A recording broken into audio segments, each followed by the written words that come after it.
What's up guys, it's James from James's Reptiles, and today I'm going to be talking about feeders and why I think it's really important that a lot of people and a lot of new breeders raise and breed their own feeders. So right here, minus these two tubs are ball pythons, these are dubia roaches. I breed all my own dubia roaches, and I'm starting up a super worm colony. I breed all my own mice, and I breed all my own rats. Now, I think it's really important. Reptiles take a long time to grow up, and they take a long time to breed, and they take a lot of money to get an incubator, get all the substrates right, get all the heat guns, everything. It takes a lot of time, it takes a lot of money. Feeder insects like dubia roaches, now obviously this is a complex setup, but they're easy, they're cheap, they save you money, and you can make money from them. So, obviously I have a rack and it's got heated cable and it's got a thermostat, but I've seen a lot of people take one tub, doesn't even have to be as big as this, you just find a tub you got laying around, and you put it in the garage where it stays warm, depending on where you are, you gotta know your temps. Dubia roaches like it pretty warm, it's sitting at 93 right now. And inside the tub is just a bunch of egg crate. Egg crate is basically free. You just ask anyone to save you egg crate when they get eggs. Any of the cardboard. You don't want the styrofoam. Slowly, they'll end up eating it. There's little holes in it. They'll end up chewing on it. But my roaches will eat oats. I just get the loose oats from Winco for $1 a pound, if that. Like I don't think it's that. It's like less than that. And carrots. I buy bulk carrots at Costco, $5 for like 5 pounds. Maybe it's like less than, it's like $4 for 5 pounds or something stupid cheap like that. And if you had one tub with carrots and oats and egg crate, a female produces an egg sac once every 3 weeks maybe with like 25 babies in it. That's so much food for whatever animals you got. If you have bearded dragons, I feed roaches to my leopard geckos, my fat-tailed geckos, my chameleon. What else? I don't feed them my cressids, just because I don't want them hiding and growing up really big. But you can feed them to a lot of animals, especially monitors. They love the roaches, and it'll save you a lot of money. Roaches are not the most expensive thing at the pet store, but they can be pricey, and to get large numbers of them. Now, you have to be okay with insects, and that's kind of the stepping stone to breeding your own reptiles. You have to start to be more okay with and open with them. Maybe it was hard to get your first snake, it was hard to get over the fact that reptiles are weird, they move strange, but I work with people who breed snakes and have a bunch of lizards, and they're freaked out to hold roaches. Like, it's just one of those things you have to get over. So I have all these tubs. Obviously, I don't have a bearded dragon anymore. I don't have enough reptiles to eat all these roaches. So what I do is I let the roach tubs grow up for 6 months, and I don't touch them. I take all my roaches out of this one tub right here, just double tub. And whenever I need to feed something, the roaches come out of here. All these, this one's hissing cockroaches. I don't even touch that. I just give them away. I've been meaning to sell that. But I take them all out of this tub. This is the densest tub. You feed them well, give them lots of heat, they'll make tons of babies. Those babies, they'll grow up into adults. And those adults that you don't need, and you don't need breeding, you don't need more adults breeding, you don't need that many. It's nice to have. The more you have, the better. But those extra adults, you can sell them. And you can sell them for up to $1 a piece. Some people pay that. I usually charge 50 cents a piece, just because it doesn't cost me a lot to maintain the colonies. And one, you're saving all your food costs. You're saving 100%. You're not buying any roaches from the store. You have them all. There's always every size you want. You just reach in and find it. And two, if your colony gets too dense, you can sell them. What I do is I go on a bunch of the Facebook pages. And I go, oh, my colony is dense. I have extra roaches. Who wants to buy some? People hit me up. They go, how much? Do you need a specific size? Are you looking to start a colony? If they're looking to start a colony, I do 2 of these 32-ounce cups and I put a little egg crate in there. I shake a bunch of roaches. $15 all day for 2 of those. Now that's less than what the pet store charges, and that's why so many people will come to you. But you don't have to pay to run a pet store. You're not worried about that, so you don't have to charge as much. And these cups are pretty cheap. I get them at the Spartan Final, which is like for businesses. You buy these deli cups and like sleeves of like 25. You buy lids and stuff. It's real cheap. The egg crate, I just have extra egg crate laying around. I just rip pieces off and stuff it in there. And one of the reasons I think being able to breed and sell roaches is really good is it'll bring down your cost if you're trying to breed other reptiles. And when you have a little bit of money coming in, say you do that once a month, you make like $15 once a month. You have $15 more to spend on your animals. It's not coming out of your paycheck. It's not money that grandma sent you that you have to spend on reptiles. To like $15 a month. You save that for 10 months, $150. You buy a nice new gecko to add to your breeding collection, and that's when your geckos start to take off. Or you save out that money and you buy an incubator that you've been needing, so you can start incubating eggs and selling geckos. Or you use it to pay for your table at the show.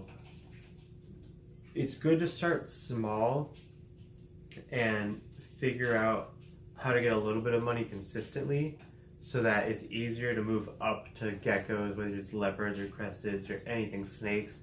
It's easier to move up if you have a little bit of money coming in, and it's easier to justify more important purchases like an incubator or a rack system if you have a little bit of money coming in. One thing I like to do is this tub, every once in a while I take the smallest females out. And what I'm essentially trying to do is make big roaches. And it's just little things like this. Like if I have 3 normal colonies, if I want to play a little something with that, play God a little bit, and if it turns out to be something awesome, awesome. If it doesn't, I still have another colony. But if it turns out to be awesome, people are going to pay more for that. For super large adult roaches, people will pay $1, $1.50 all day for something like that. I'm just not sure why no one's doing it. But I'm going to move you around. We're going to take a look at my mice, and I'm going to tell you how I make money with my mice. Alright, so these are my mice, and these are my mice tubs. One thing about mice is that they breed really fast, especially these albino, white, Norwegian, whatever they are, Swedish mice. So, let's say you have a bunch of snakes, and you want to get like a hatchling rack, or you want to get an adult rack, and that's, who knows, $300-$400 used off of Facebook. This tub for these mice, $10. I have 4 females and 1 male in each tub. I went to the pet store, I bought 5 live mice, because they're gonna be like mostly males, because they want to keep their females. And 1 out of those 5 was a female. I fed 3 of the males off, and I kept the pair, and I bred them, and I kept all the babies back, and I raised them all up. I kept all the females, and I put all the females into tubs, and I fed off all the males except for one for each tub. And it's important when you're starting with the roaches or the mice, is you can't start a roach colony and take roaches out of it the next week. You can't start a mouse colony, and take mice out of it right away. The roaches let sit for 6 months. These mice, let them breed and fill up for a while, freeze a bunch of babies. One thing I have heard is that the CO2 isn't as good on babies because they don't open their mouth as much. What I have been told is that it's better just to put them in the freezer in a bag. So you can accumulate a bunch of pinkies, make a bunch of pinkies, so when your snakes are having babies, you have those pinkies ready for them. And you always have fresh, live pinkies, and you'll always have adult mice. You can just raise them up. Just keep a couple back every time, raise them up, put them in some more of these tubs. These tubs are $10. So adult mouse, $1, $1.50 on Facebook. Just make people buy like 5 at a time. Live, frozen. It's a lot harder to set up a CO2 chamber and to do all that. I sell my mice live. I just sell them in little little snake tubs that you would use for big snakes. And I sell them in those. I poke little holes in them. And that's easy. That's an easy $15. You sell, I don't know, 10 mice, $15. And that's $15 for your snakes. Maybe it's $5 for your snakes and $10 for food and bedding. Who knows? But if you're doing it and you're getting all these babies, you're also not spending $20, $30, $40 a month at the pet store buying mice. And especially for breeders, they're spending a lot more buying mice. If you're out there breeding snakes, you're spending a lot more. And pinkies are awesome. I feed them a chameleon. I feed them my geckos every once in a while. And I feed them all my snakes. And it's such a great investment. One of the things I want to do is get a mouse rack. Now, the roach rack I put together, $120, plus the tubs are like $10 each. They're nice, durable tubs. A mouse rack, I'm going to end up building one next month with my buddy. We got a design picked out. To buy it online, it's like $1,000, $1,200.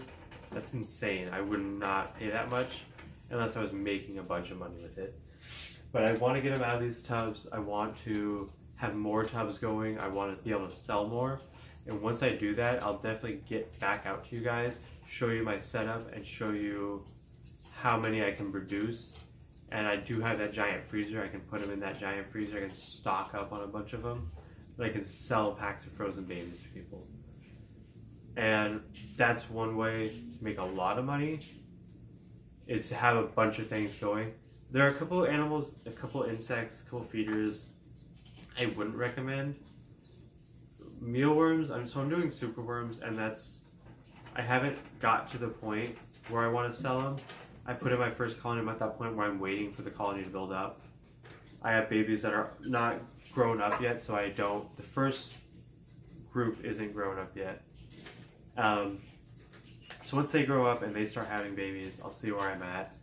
But right now, the more I think about it, the less lucrative I think it's going to be. And I might just end up selling off the project for $50 to someone who wants a bunch of superworms. I wouldn't do crickets. Crickets are loud, they smell, and they're gross, and they escape.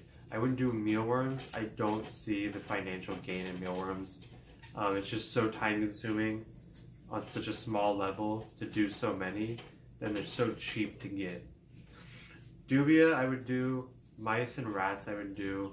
Rats, maybe not. If you want baby rats, sure. If you want larges, it takes a while for them to grow up all the way. So I have a couple of friends who want to do hornworms. I'm not sure about that yet. But just these little things to get you started, to get income coming in for your animals. You can show you can show your family that you're not just sitting on a bunch of snakes and you're waiting a couple of years. You're getting a little money. Maybe it's worth it. Maybe it's worth spending more time with these animals when you can show them that you can make a profit off of it. So I'm going to swing you around. We're going to look at my superworm colony, and we'll probably call that it. Alright, so right here on top, we have the first generation. It's really hard to see. Let me get the light on for you. There we go. That's a lot better. Really hard to see. We're looking for some babies. The problem I see a lot is that I don't see very many babies. And so that makes me think that when we grow up, that's one that never pupated. It makes me think that when they grow up, there won't be as many. And I'm not sure if that's because the parents eat them. I'm not really sure. Or if that one worm's eating them. Like, there's a baby right there. There's one. I found one. Okay, here's like 5 more. So that's good. I'm counting a little. As long as I can make maybe double the parents I had when I restart this generation and I grow them all up. If I can make double what I had before, that would be a win. Because then I put those double in and I make double that. And you can see there's tiny, tiny babies running around in here. And let's see, I got them on the 3rd level. And the 3rd level is where the adults are going to die. Pardon me. This 3rd level is where the last adults are going to die. Those are the last adults right there. There's like 4. You can see they're still... Ooh. They're still humping on each other. But they're not going to make it past this much longer. And quite frankly... Let me turn it around again. Quite frankly, I can't see selling those for very much. especially if I have not very many of them. What I would want to do is keep them back from my geckos to help fatten them up, maybe during breeding season or something. And I might just keep the colony just for that, because it's really not a lot of work. It's just a matter of taking the adults out, putting them in the next bin, and taking adult worms out and letting them pupate. It doesn't take a lot of time. It's not like mealworms. Mealworms are a pain. They're so tiny, you don't want to break them.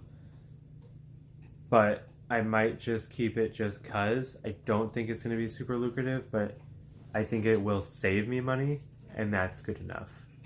So this has been a little video about feeders and why I think it's good to get feeder colonies started. Even if you just have 1 or 2 reptiles and you plan on breeding, it'll get you out there and get you making a little bit before you have to wait. Maybe you wait a couple months to buy your second gecko. You start a little colony really easy of like mice, $15. 2 months down the road, maybe you'll buy a nicer gecko than the one you would have bought. Like, it's Nicolas Cage, but he's Mr. Krabs. Alright, if you enjoyed the video, give it a like, subscribe. Hit me up on Instagram, James' Jeptiles, Twitter, James' Jeptiles, Facebook, James Welter, and james'sjeptiles@gmail.com. Have a good day.